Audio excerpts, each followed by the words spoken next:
Welcome everyone to today's episode of Pearl Radio Podcast. Today's topic is going to be about the importance of public speaking. And joining me today we have Majid, my guy. So Majid, first of all, I want to start off by clearing the definition of public speaking. In your opinions, what do you think public speaking really is? In my opinion, I think public speaking is an essential part in everyone's life. For example, teachers, they need public speaking. However, if they don't, they would fluctuate. Their skills, regardless if they have PhD or not, their skills would fluctuate depending on their confidence or not. When I was a child, and I'm going to be off topic a bit, but when I was a child, I didn't speak at all until the 7 because I was shy. I was a very shy kid. However, when I grew up, I realized that my friends are my friends. They're not like any stranger. And my family are my family. They're not strangers. And I have to be comfortable around them. If not, I won't be able to speak freely at all. Yeah, I totally agree. I think sometimes people feel that they're a bit shy from everyone around them. They always feel like they're in the spotlight or something, you know?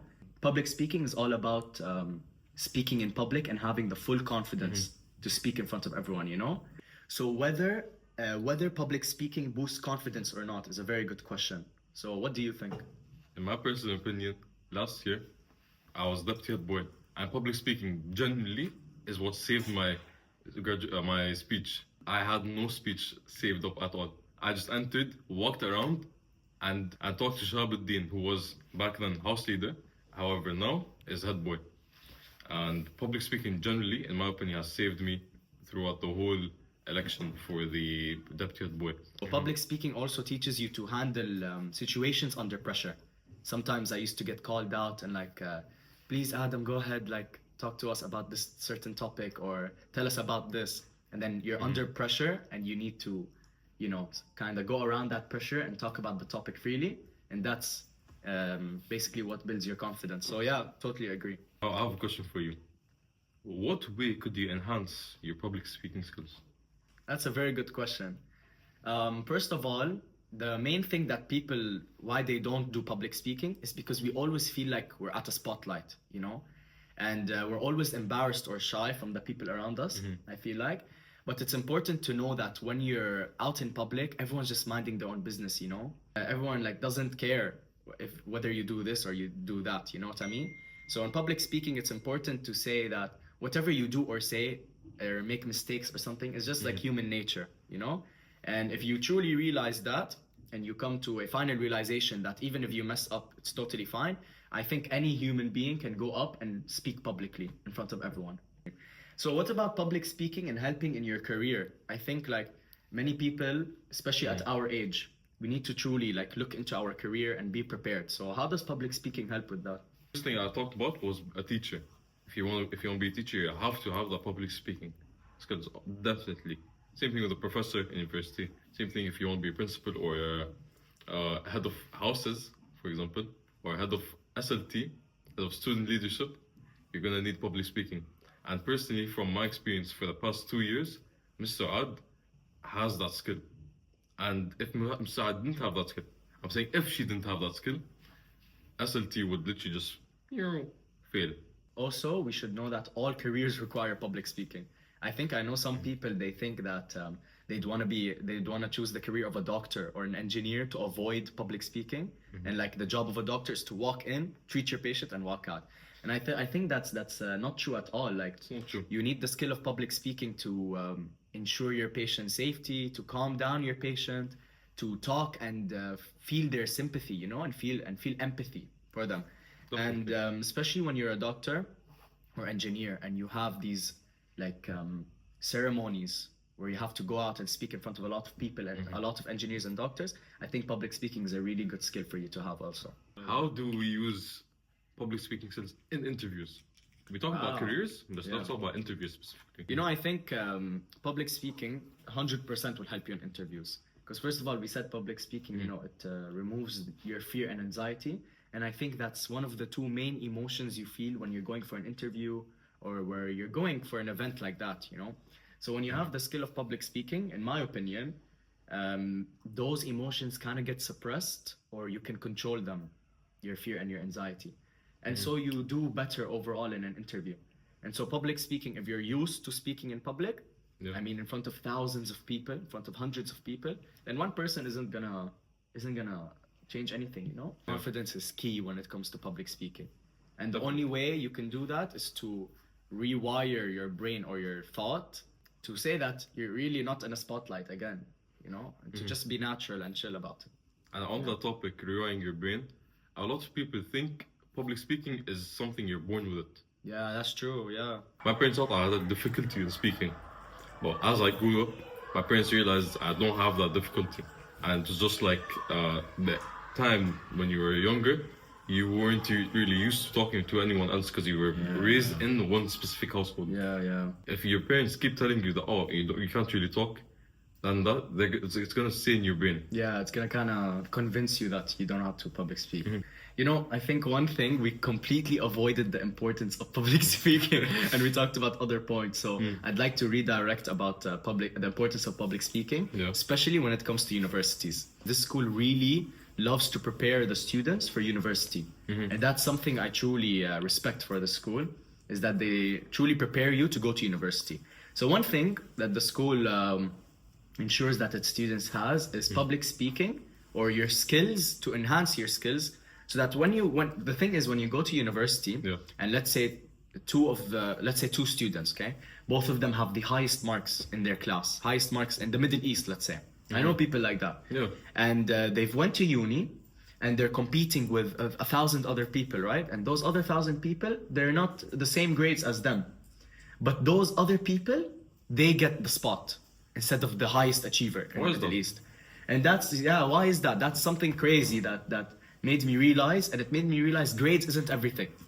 The one thing that you need along with your grades are skills. Oh, definitely. So when it comes to public speaking, I think that's an amazing skill for you to have. I have a question for you. When I entered this school in year 9, there was a teacher, like normally when you enter, there's an interview or an exam. Yeah. For this school, in year 9, I entered, there wasn't an exam, entrance exam or anything. It was just an interview. And they didn't even look at my report card.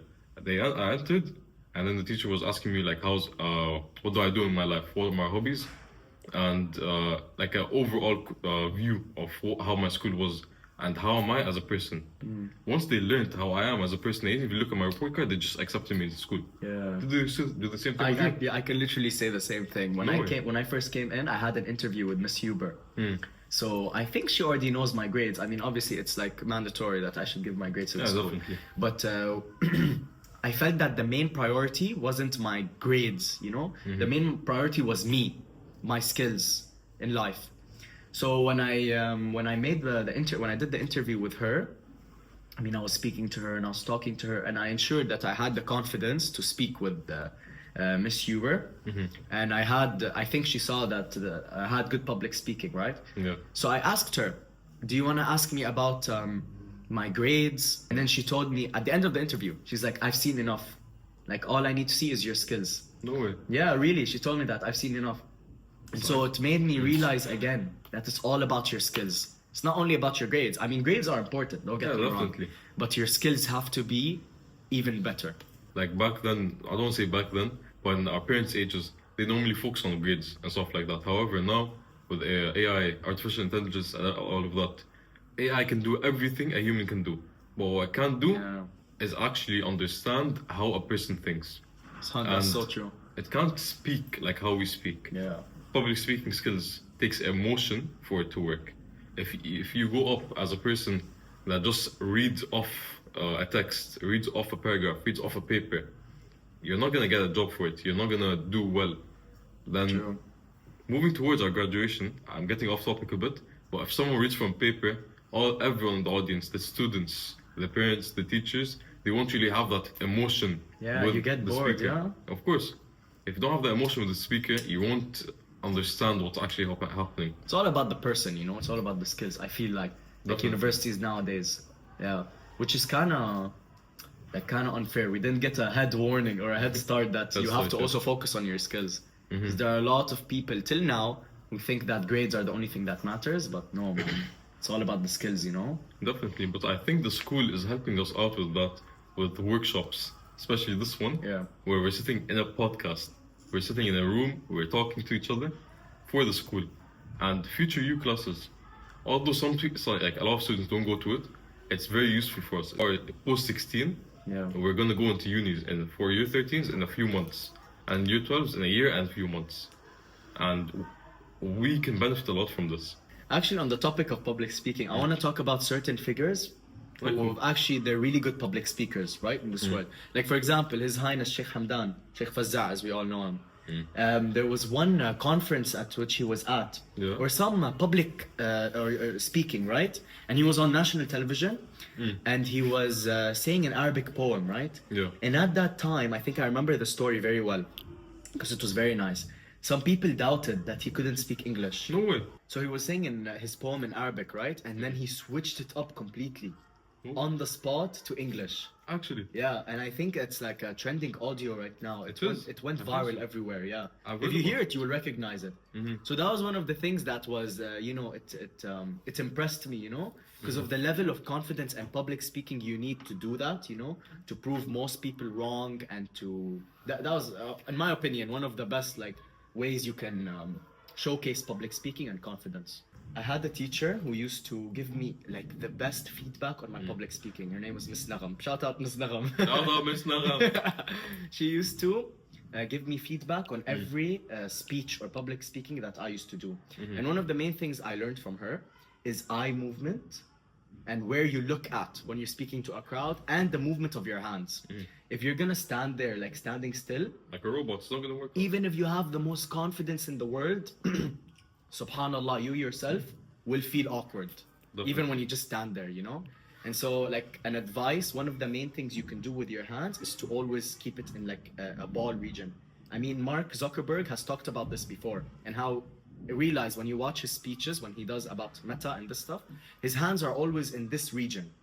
And all the CEOs of Apple and all the people who go out and talk about Apple, they always have their hands in this region. Yeah. And I think that removes awkwardness and kind of asserts some sort of respect and power in your public speeches. In a way, and what we have been doing the whole podcast, if you guys realize, we've been moving our hand. And moving our hand, for me personally, I start thinking a lot more. It brings in more ideas. I don't know if that's with you. No, true. It makes everything more natural. Yeah, Definitely. And I feel like this has been very natural, especially with the mics and everything. Hopefully. And Seems- the whole crowd staring at us behind. It seems like we're talking to a friend, like I've known for a long time, stuff like that.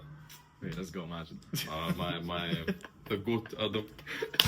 I think we're gonna conclude. I think, that's a wrap up. You Majid for your time. Thank you. Thank you for listening to the podcast. Hope we benefited you in some way. We'll see you next time.